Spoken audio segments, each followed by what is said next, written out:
আমরা আমাদের যে ছবিগুলো তুলি সেই ছবিগুলোকে আমরা যদি কালার গ্রেডিং করতে চাই, জাস্ট আমার মনে হয় এই একটা প্রিসেটই যথেষ্ট।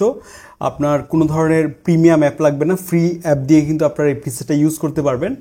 আর এটা খুব দারুণ একটা ফিল্মিক অ্যাস্থেটিক লুক নিয়ে আসে। আর এটা টোটালি ফ্রিতে পাচ্ছেন আপনারা, ডেসক্রিপশন বক্সে লিঙ্ক আছে। এবং এই ভিডিওতে আমরা মূলত টেনুশিয়ারের একটা সফটওয়্যার দিয়ে দেখাবো কিভাবে আমরা এই ধরনের ওল্ড ফটোকে আমরা ডিজিটাল লুক দিতে পারি। আসসালামু আলাইকুম সবাইকে। এই ভিডিওতে আমরা গিভঅ্যাওয়ে দিচ্ছি লাইটরুমের এই প্রিসেট। এটা আপনি ডেসক্রিপশন বক্সে লিঙ্ক পাবেন, সম্পূর্ণ ফ্রিতে। আপনাদের বাইরের আউটডোরের ছবিগুলোকে যদি আরও অ্যাস্থেটিক লুক দিতে চান তাহলে এইগুলো আপনি ফ্রিতে নিয়ে ইউজ করতে পারেন। এবং আমার মনে হয় যে এই ধরনের প্রিসেট আপনি ফ্রিতে পাবেন না। এরপর আমরা জানবো এমন একটা এআই টুল বা অ্যাপের ব্যাপারে যেটা দিয়ে হচ্ছে আমরা অনেক পুরনো ছবি যেগুলো স্ক্র্যাচ পড়ে গেছে বা ড্যামেজ হয়ে গেছে অলমোস্ট, এই ধরনের ছবিগুলোকে কীভাবে আমরা ডিজিটাল লুক দিতে পারি সেটা আমরা দেখবো। তার জন্য আমরা টেনুশিয়ারের 4DDIG নামের একটা টুল ইউজ করব বা সফটওয়্যার ইউজ করব। সো যদিও এটা তাদের একটা পেড রিভিউ, সো চলেন আমরা দেখি যে এটা কীভাবে কাজ করে। আর প্রিসেটটা কিন্তু কালেক্ট করতে ভুলবেন না, ডেসক্রিপশন বক্সে লিঙ্ক দেওয়া আছে। সো চলেন শুরু করি। আচ্ছা, প্রয়োজন হবে 4DDIG একটা সফটওয়্যারের, এটা লিঙ্ক ডেসক্রিপশন বক্সে থাকবে, তো ওখান থেকে আপনারা দেখতে পারেন। তো আমরা দেখবো যে এটা দিয়ে কীভাবে মূলত আমরা ওল্ড ফটো, যেটা হচ্ছে আপনারা অনেক সময় দেখবেন স্ক্র্যাচড পড়া বা কোনো ব্ল্যাক অ্যান্ড হোয়াইট ফটো, এগুলোকে আমরা কীভাবে আমরা একটা ডিজিটাল টাচ দিতে পারি, সো সেটাই আমরা দেখব। তো এখানে মূলত আমরা দেখতে পাচ্ছি অনেকগুলো টুল রয়েছে। সো আমরা ফটো নিয়ে কাজ করার যেসব টুল আছে সেগুলো আমরা এক্সপিরিয়েন্স করব। তো এর জন্য হচ্ছে আপনার ফটো ইনহ্যান্সার যে সেকশনটা আছে সেখানে আমরা চলে যাব। আসার পরে এখানে দেখতে পাচ্ছি মূলত বেশ কিছু টুল রয়েছে। তো প্রথমে আমরা একটা ব্ল্যাক অ্যান্ড হোয়াইট ফটো কে আমরা কালারাইজ করব, হতে পারে আপনার ফ্যামিলি মেম্বারদের কোনো একটা ছবি। সো আমরা এখানে চলে আসলাম। আসার পর আমরা নর্মালি এখানে জাস্ট আমরা একটা সিম্পল একটা ফটো এখানে ইম্পোর্ট করব, যেটা হয়তো বা আপনার বাসায় পড়ে আছে, আপনার দাদা দাদু এরকম কেউ একজন হবে হয়তো বা। সো আমরা এখানে যদিও আরও ভিডিও নিয়ে কাজ করতে পারি, তো সেগুলো আমরা দেখাচ্ছি না, আমরা জাস্ট ফটো ইম্পোর্ট করবো এখানে আমরা ধরেন এখানে স্যাম্পল দেখতে পাচ্ছি। আমরা এখান থেকে বেরোয় আমরা যেটা করব, এখান থেকে আমরা একটা ছবি ইম্পোর্ট করব।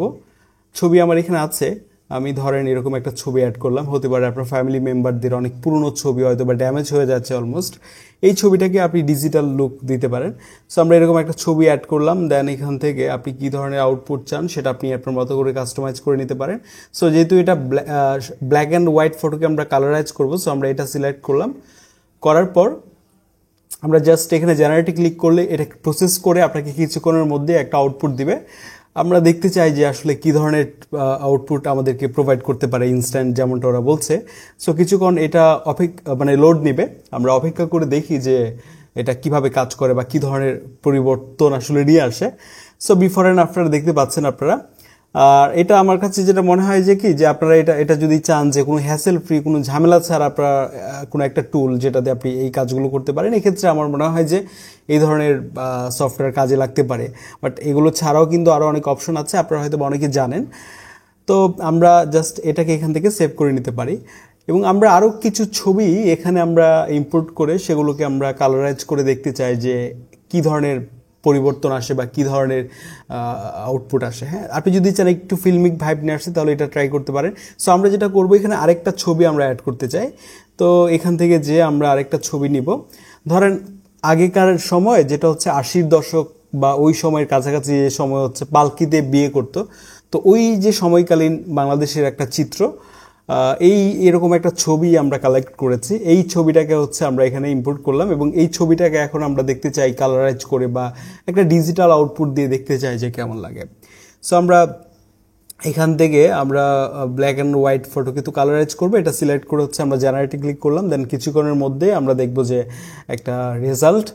সো এটা দেখি কেমন আসে। সো অনেকটাই কিন্তু হচ্ছে আপনার একটা গ্রেইন যে ইফেক্ট, ওইরকম একটা টোন ঠিক রেখে জাস্ট ফটোটাকে কালারাইজ করে দিয়েছে। তবু আমরা দেখতে পাচ্ছি পুরো ছবিটাতে একটা ফিল্মিক আপনার টাচ রয়েছে, অ্যানালগ ক্যামেরাতে যেরকম ছিল। সো আমরা যেটা করে আরেকটা মোড সিলেক্ট করে হচ্ছে আমরা ট্রাই করব এবং আমরা যেটা করতে পারি, এই ছবিটাকে কিন্তু আপনার ঠিক এখান থেকে আপনি পরবর্তীতে আবার ইনহ্যান্সও করে নিতে পারবেন। সো আমরা দেখলাম যে আরেকটা মোড দিয়ে যে এরকম আসছে। এখন আমরা যেটা করতে পারি যে এই যে ছবিটা, এটাকে আমরা সেভ করে পরে আবার ঠিক এই সফটওয়্যার দিয়েই আমরা কিন্তু চাইলে এটাকে আবার ইনহ্যান্স করে নিতে পারি। তো আমরা এখান থেকে এটাকে সেভ করে ফেললাম। সেভ করার পর আমরা এখান থেকে আমরা বেরিয়ে আসব, বেরিয়ে এসে হচ্ছে আমরা এখানে ইনহ্যান্সার যে টুলটা আছে এটা আমরা ইউজ করব। তো এখানে চলে আসার পর আমরা এখানে একটা সিম্পলি একটা ফটো ইম্পোর্ট করে দিলাম, সরি এই ফটোটাই ইম্পোর্ট করলাম, করে হচ্ছে আমরা এটাকে ইনহ্যান্স করতে পারি। ইনহ্যান্স করা ছাড়াও আরও বেশ কিছু টুল এখানে রয়েছে, তো সেগুলো আপনি দেখতে পারেন। তো ইনহ্যান্স করার পর একটা পুরো অনেকটাই কিন্তু ডিজিটাল একটা আউটপুট দেয়। আর এখানে হচ্ছে আপনি সব ধরনের ফিচার আপনি ফ্রিতে পাবেন না, তো এটার লিমিটেশন আছে। আর এটা দিয়ে কিন্তু আপনি শুধু এই কাজই না, যেমন হচ্ছে আপনার কোনো একটা ছবি সাপোর্ট করছে না, কোনো এক কারণে করাপ্টেড হয়ে গেছে, এরকম আরও বিভিন্ন প্রবলেম যেগুলো হয় ছবির, সেগুলো আপনি ঠিক করতে পারেন। তো ডেসক্রিপশন বক্সে লিঙ্ক দেওয়া আছে। এই ছিল আমাদের আজকের ভিডিও। লিখতে পারেন যে কোনো মতামত কমেন্টে। আবার কথা হবে পরবর্তী ভিডিওতে, হ্যাঁ খুব শীঘ্রই। This is Adnan signing out. আইল C in the next one. আসসালামু আলাইকুম।